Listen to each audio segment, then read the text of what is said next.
Quiero que salude a la persona que está al lado y dígale: hoy es un día especial para ti. Gloria a Dios. Estamos contentos de tenerlos acá. Hay una atmósfera súper hermosa. Le damos la bienvenida a los que estén conectados por las redes. Pero ¿quién pudo sentir la presencia viva de Dios? La presencia viva de nuestro Señor. Dígale al que está al lado suyo: Él está aquí. Y de eso se trata. Su presencia es latente, su presencia se puede sentir en este lugar. Y el día de hoy quiero que renovemos un poco nuestro entendimiento, pero en un área específica, y esta área específica es la adoración. Quiero que entendamos mejor la adoración y quiero hablar de 4 dimensiones de la adoración, pero antes de hablar de estas 4 dimensiones, quiero sentar las bases de la adoración. Así que, ¿qué le parece si comenzamos? Primero, la adoración. La primera base es que la adoración comienza en Dios. Todo lo que es oración debe ser pensando en Dios, pensando en lo que Él está haciendo, pensando en lo que Él nos ha hecho y nos ha dado.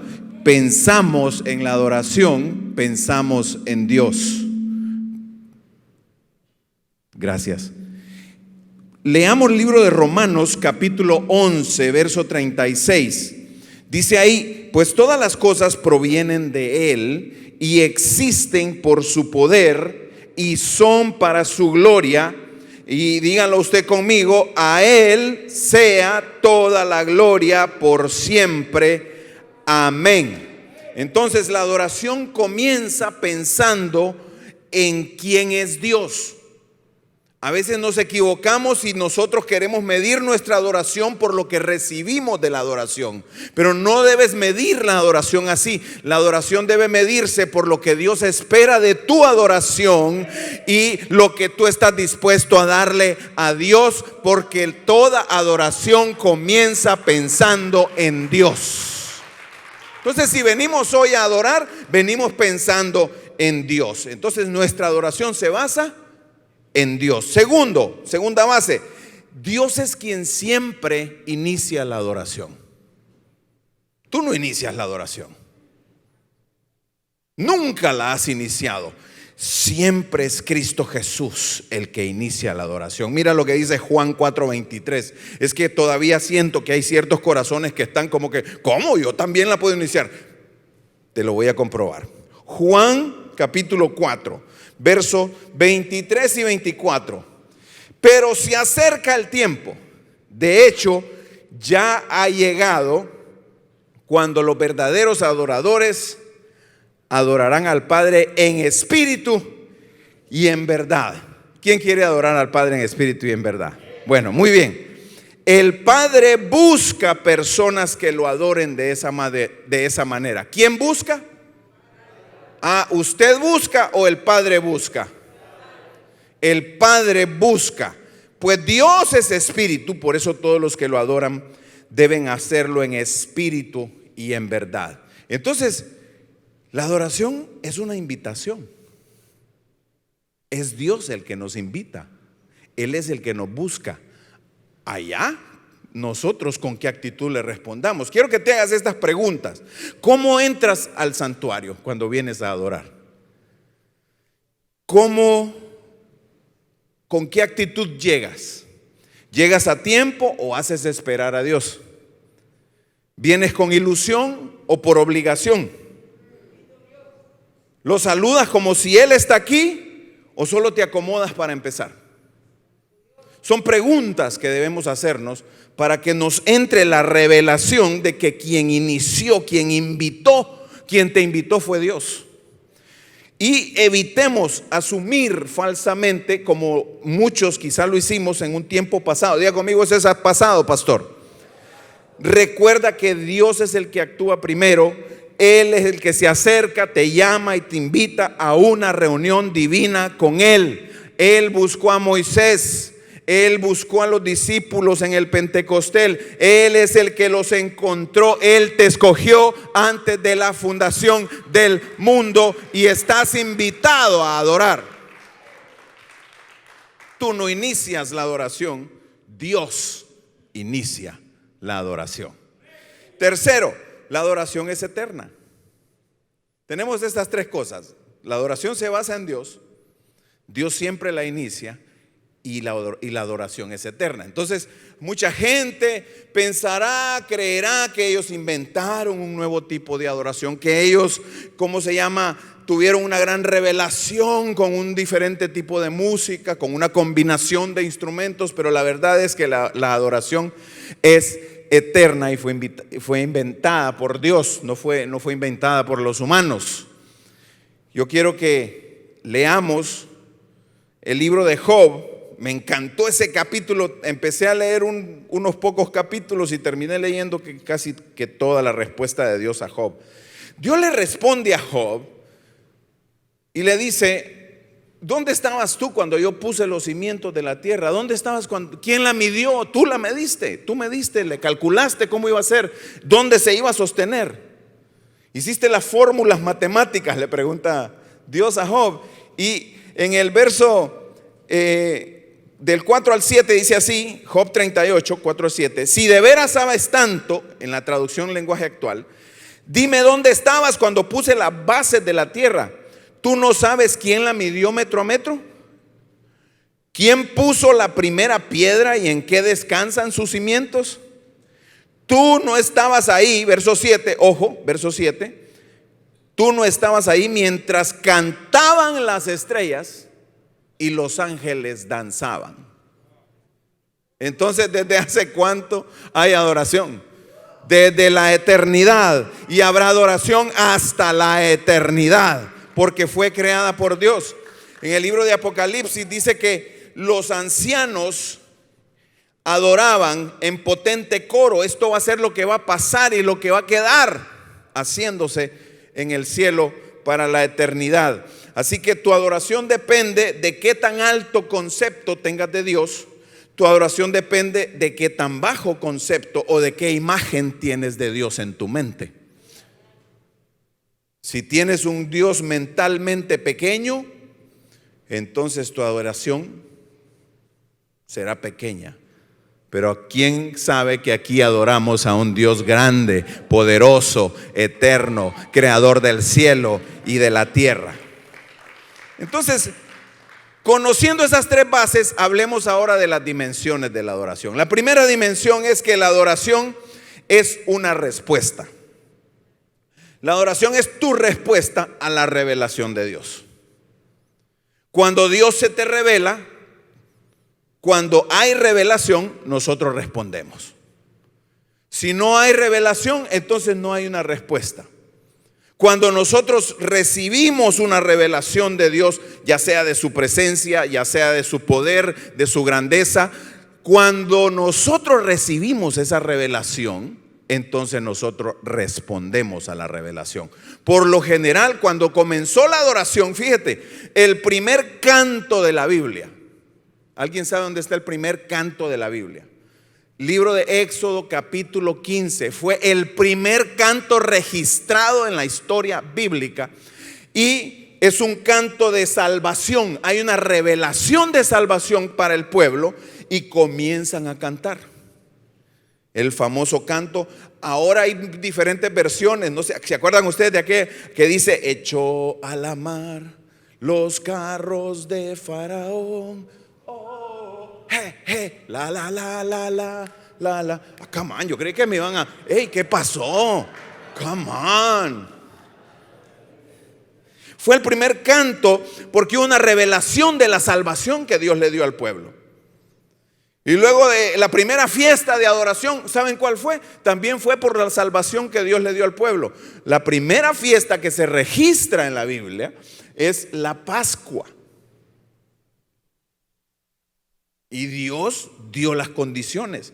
¿Por qué? Porque se dieron cuenta que había salvación y comenzaron desde entonces a celebrar la Pascua. La Pascua para el pueblo hebreo era salvación. Tenían una revelación de la salvación de Dios. Ahora, ¿y nosotros como iglesia qué tenemos? Bueno, Dios siempre se ha revelado a sí mismo. Se le reveló a Moisés.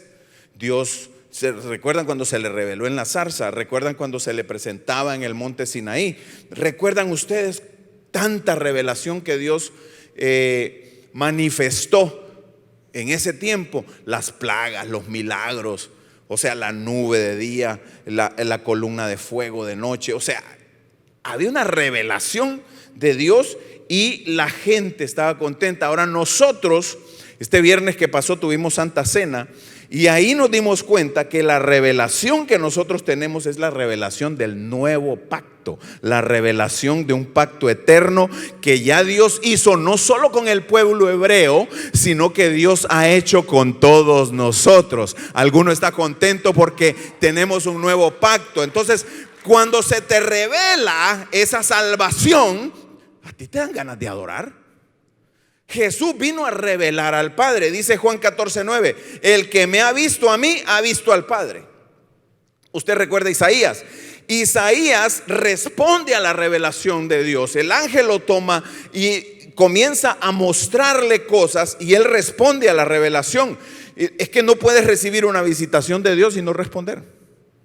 ¿No te has fijado que estás en la silla y cómo se llama? Y comienzan los levitas a cantar y comenzamos a sentir la presencia viva de Cristo caminando a nuestro alrededor, abrazándonos, tocándonos. Y tú que estabas así, los brazos de repente comienzan ellos solos a hacerle así.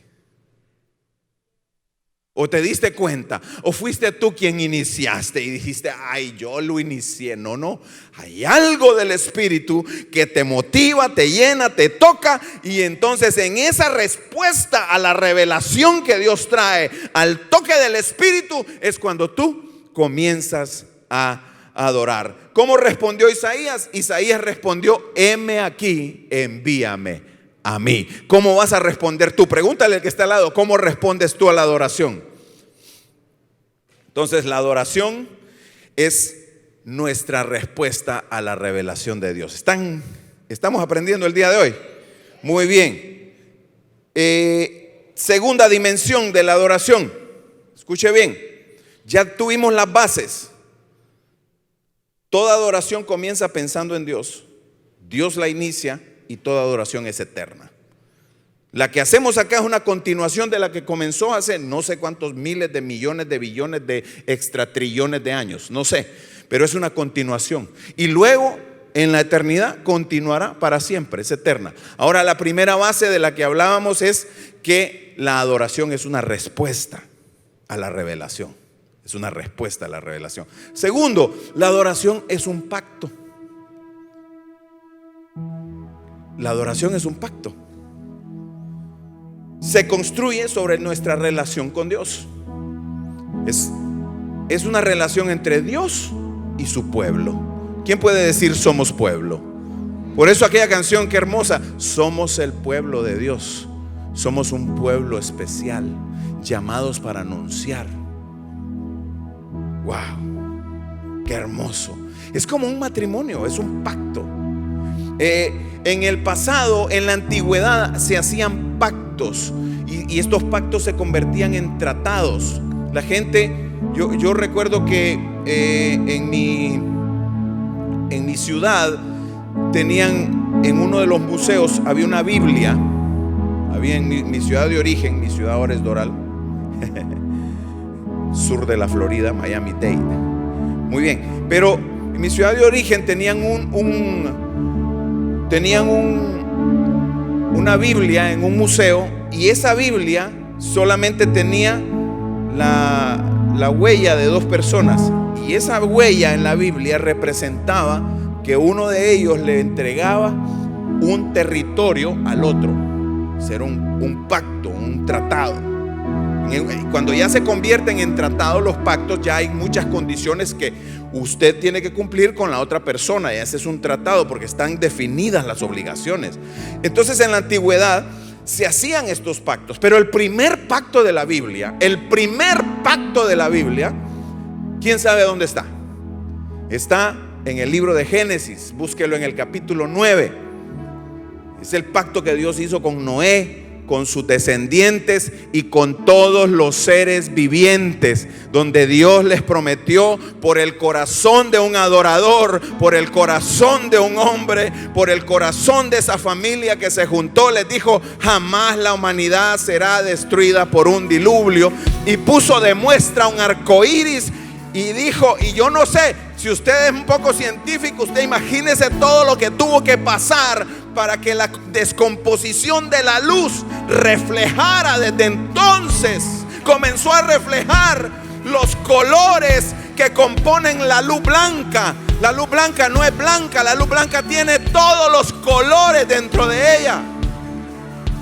Y todo porque Noé adoró al Señor. Y vino Dios y hizo su primer pacto. Entonces nuestra adoración es un pacto. Mire lo que dice Lucas 22:20.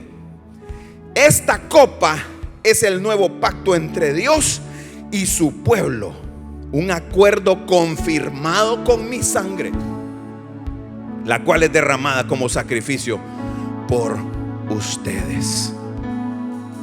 La salvación es para todos los que creen. La revelación es para todos los que creen. La adoración es un pacto para todos los que creen. Soy linaje escogido, pueblo santo, amado y escogido por Dios. Desde antes de la fundación del mundo, yo te escogí, te formé, te busqué. Desde antes de la fundación del mundo. Qué hermoso el Señor. Tercera dimensión de la adoración. Ya vimos que la adoración es un pacto, y ya vimos que la adoración es nuestra respuesta. Entonces, la tercera faceta de este asunto de la adoración es que la adoración es por naturaleza. Escuche bien, por nacimiento, por origen, por diseño, la adoración es congregacional. Oiga bien, Hechos capítulo 2 verso 1. Cuando llegó el día de Pentecostés, todos ellos estaban, ¿cómo dice? Esta es la traducción Reina Valera contemporánea. Dice así: todos ellos estaban juntos. ¿Cómo dice? ¿Cómo estamos aquí? Estamos juntos y en el mismo lugar. En otras traducciones dice juntos y unánimes. La palabra original en juntos, se la voy a leer, es homotumadón. Diga conmigo, homotumadón. Aprendamos griego el día de hoy. Homotumadón significa la misma mente y el mismo corazón. Eso es estar juntos. No es que usted está al lado del otro, no, que usted está pensando en lo mismo, esperemos que pensando en Dios, y sintiendo lo mismo, esperemos que conectados con el corazón de Dios. ¿Cuántos saben que de ahora en adelante, yo quiero que usted lo entienda, la adoración es por diseño congregacional? La iglesia nació en una congregación el día de Pentecostés. Ahí nació la iglesia. Todo lo de antes de ese día era hebreo por naturaleza. Pero a partir del día de Pentecostés nace la adoración. Y es que tenemos una relación vertical hacia Dios y de Dios hacia nosotros. Ese es, en esa dimensión vertical adoramos a Dios. Tú adoras a Dios, Dios participa contigo, se conecta, recibe. Y es una cuestión de dos vías. Y hay una dimensión horizontal, donde está el sentir con mi hermano, con el que está al lado. ¿Usted no se ha dado cuenta que cuando adoramos a Dios, cuando realmente estamos conectados en la adoración y salimos, usted no se ha dado cuenta que al terminar como que usted ama más a los hermanos? Lo que pasa es que no nos damos cuenta de estas cosas hasta que las analizamos, las pensamos y Dios renueva nuestra mente. Dígale al que está a su lado: te amo más. Te amo más. ¿Por qué? ¿Sabe cuál es un grave problema de la adoración el día de hoy? De la iglesia, diría yo, que hay mucho individualismo. El individualismo es una enfermedad para la adoración. Porque cuando se es muy individualista, entonces yo oro si quiero, yo adoro cuando quiero, yo ¿cómo se llama? escucho y yo respondo como yo quiera. No en un mismo corazón. Voltea al que está a su lado y dígale: estaré en un mismo corazón contigo. El diseño de Dios para la adoración es congregacional. La palabra original para la iglesia en el griego es eclesia, significa congregación, significa convocatoria, significa que es un llamado a todos los fieles a unirse. Entonces la adoración es una respuesta unánime, congregacional a Dios. Wow, a su presencia. ¿Por qué cree que esta pandemia atacó directamente la adoración? ¿Qué es lo que más ha atacado esta pandemia? No, que la gente, las familias, la economía. Sí, espérese. En el mundo espiritual, esta pandemia atacó fue la adoración. ¿Por qué? Porque allá usted con el teléfono, sentado allá en no sé dónde, allá usted, y la adoración aquí en el templo. Wow, aquella presencia, y usted con el telefonito haciendo comida, usted haciendo lo que le da la gana, porque es una respuesta individualista a la adoración. No es el diseño. Esta pandemia, esta situación, esto no es el diseño de Dios para nosotros. El diseño es estar juntos, adorando en un mismo corazón, en un mismo espíritu. Eso es lo que dice la Biblia de la adoración. Mire lo que le dice Pablo a los Corintios en el capítulo 11, verso 33. Le dice: así que, mis amados hermanos, cuando se reúnan para la cena del Señor, espérense unos a otros. Les dice: no se sirvan primero, porque habían unos que empezaban a comer antes, y dice que habían otros que hasta se emborrachaban. Míralo usted en la Biblia. Eso está en el capítulo 11, versos 20 y 21. Entonces, siempre tenemos que volver a Mateo 18:20. Dice Mateo 18:20: porque donde están 2 o 3 congregados en mi nombre, ¿qué dice? Ahí estoy yo en medio de ellos. Entonces la adoración es un diseño congregacional. Claro, no le quita que usted pueda adorar usted por su cuenta. No estoy diciendo de ninguna manera que eso está mal. Pero el diseño de la adoración es que lo hagamos juntos. Y ahí está la presencia de Jesucristo. Por eso no se siente lo mismo. Usted no lo experimentó. Usted estaba en casa, prendía el televisor, ponía el teléfono, lo que sea que hacía, lo que fuera que hiciera. No es lo mismo. Cuando estamos juntos, estamos juntos.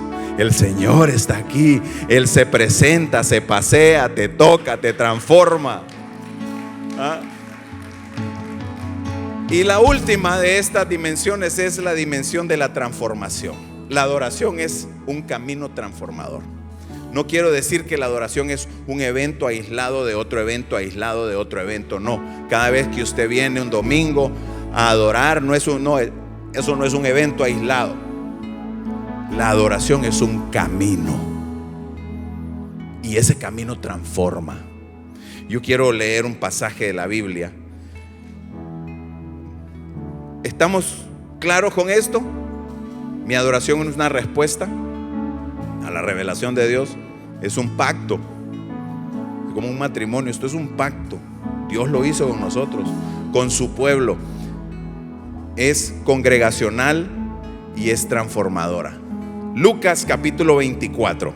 Leamos juntos, verso 13 en adelante. Dice: ese mismo día, 2 de los seguidores de Jesús iban camino al pueblo de Emaús, a unos 11 kilómetros de Jerusalén. Al ir caminando, hablaban acerca de las cosas que habían sucedido. Mientras conversaban y hablaban, de pronto Jesús mismo se apareció y comenzó a caminar con ellos. ¿Quién se apareció? Jesús mismo. Cuando tú comienzas a tener una respuesta, aún sin darte cuenta, sin que tú estés consciente de ello, pero cuando tú comienzas a responder al pacto, a responder a la revelación, a responder a la congregación, cuando tú comienzas esto, Jesús se presenta. Pero Dios impidió que lo reconocieran. Verso 17. Y Él les preguntó. Mire, es que Jesús con las preguntas los va llevando al tema que Él quiere que hablen. Mire lo que les dice. ¿De qué vienen discutiendo tan profundamente por el camino? Se detuvieron de golpe con sus rostros como cargados de tristeza. Fíjese que a veces comenzamos la adoración y estamos cargados de tristeza, cargados por los problemas, cargados por la situación, cargados por la pandemia, cargados por un problema en el matrimonio, cargados por una enfermedad de un familiar o tuya misma, cargados porque algo está pasando con nuestros hijos, cargados. Y en este caso dice de tristeza.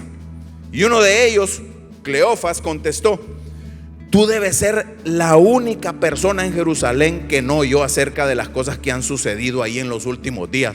Cleofas ya le quiere abrir la curiosidad a Jesús, mas ni sabe que Jesús es el que está manejando todo. Él inicia.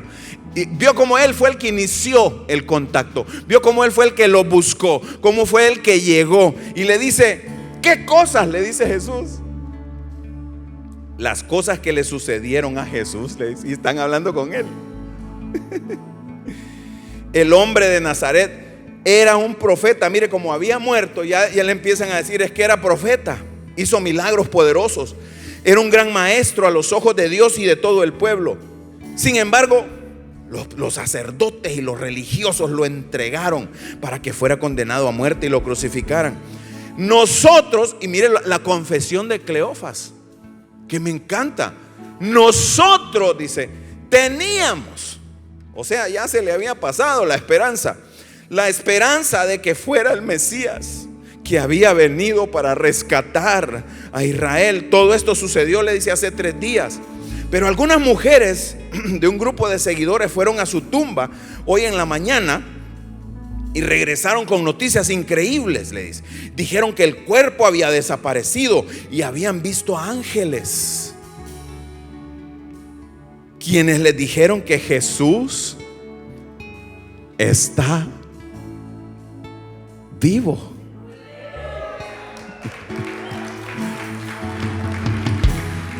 La presencia viva de Jesús transforma. Dígale al que está a su lado: la presencia viva de Cristo me transforma. Algunos de nuestros hombres corrieron para averiguarlo, y efectivamente el cuerpo no estaba tal como las mujeres habían dicho. O sea, usted vea todo el panorama. Jesús los busca, inicia la conversación, hace las preguntas correctas. Ellos no estaban conscientes de estar en la presencia de Jesús, pero la conclusión es que Jesús está vivo. Él provoca que tú puedas tener esa revelación de que Él está vivo. Y Él está aquí. Dígale a alguien que está a su lado: Él está aquí. Y Jesús les dijo: qué necios que son, les dice, verso 25. ¿Les cuesta tanto creer todo lo que los profetas escribieron en la Escritura? ¿Acaso no profetizaron claramente que el Mesías tendría que sufrir todas estas cosas?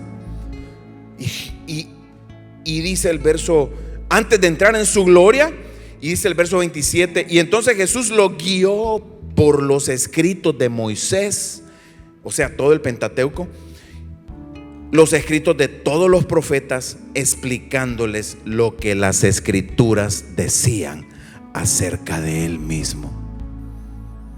¿Qué has recibido de lo que la Biblia dice acerca de Jesús el día de hoy?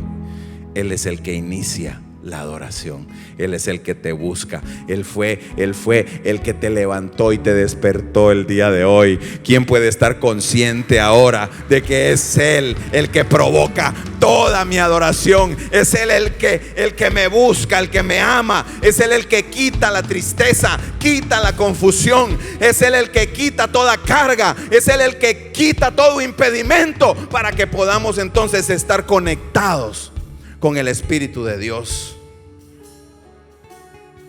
Dice que para entonces, verso 28, ya estaban cerca de Emaús y del final del viaje, y Jesús se hizo como que iba a ir más adelante.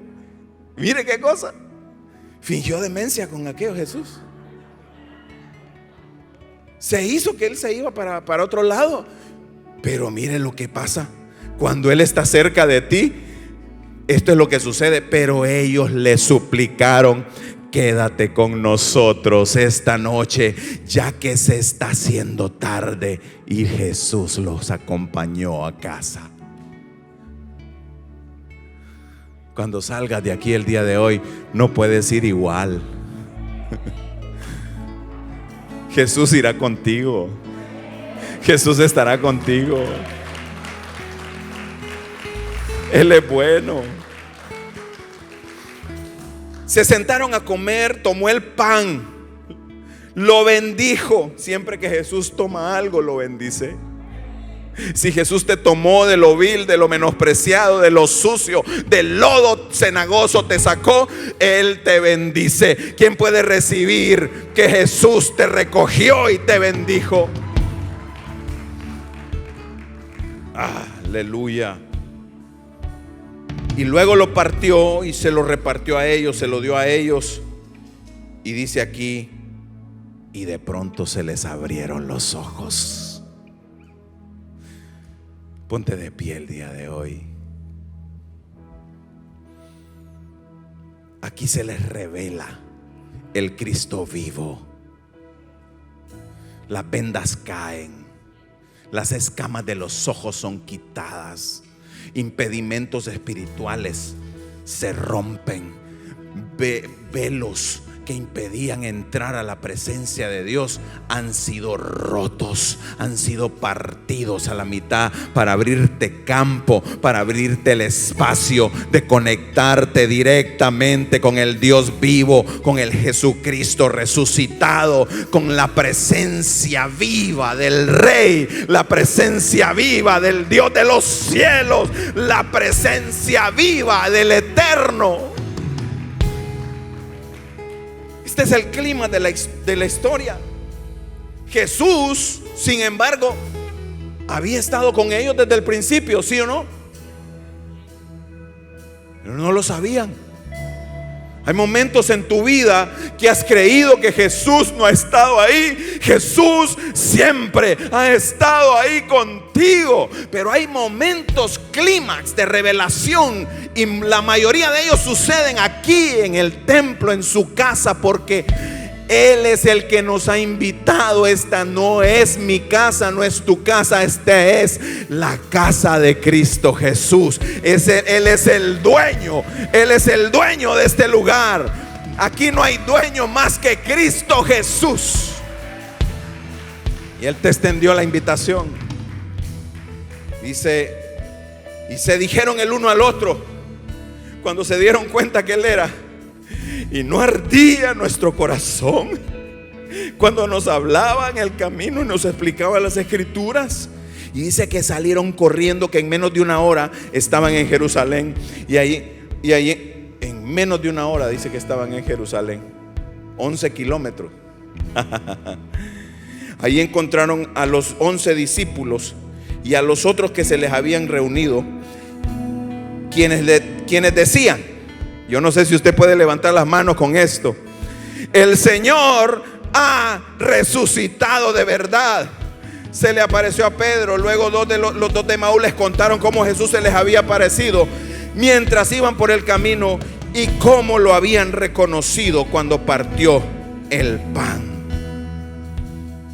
Dice que se llenaron de alegría. Venían llenos de tristeza, cargados, pero fueron transformados por la presencia de Cristo Jesús. ¿Por qué no adoramos al Señor? Su presencia está aquí. Entender estos puntos, estas dimensiones, entender estas bases, transformará completamente tu adoración. De ahora en adelante no adorarás igual. Sabrás que Dios es el que te invita. ¿Lo vas a hacer esperar o vendrás a tiempo? ¿Cuál será la actitud ante Él? Lo voy a saludar y le voy a decir: Señor, aquí estoy. Gracias por invitarme a tu presencia que está aquí. Levante sus manos y adórele. Experimente la presencia real de Dios. Experimente la presencia real de Jesús.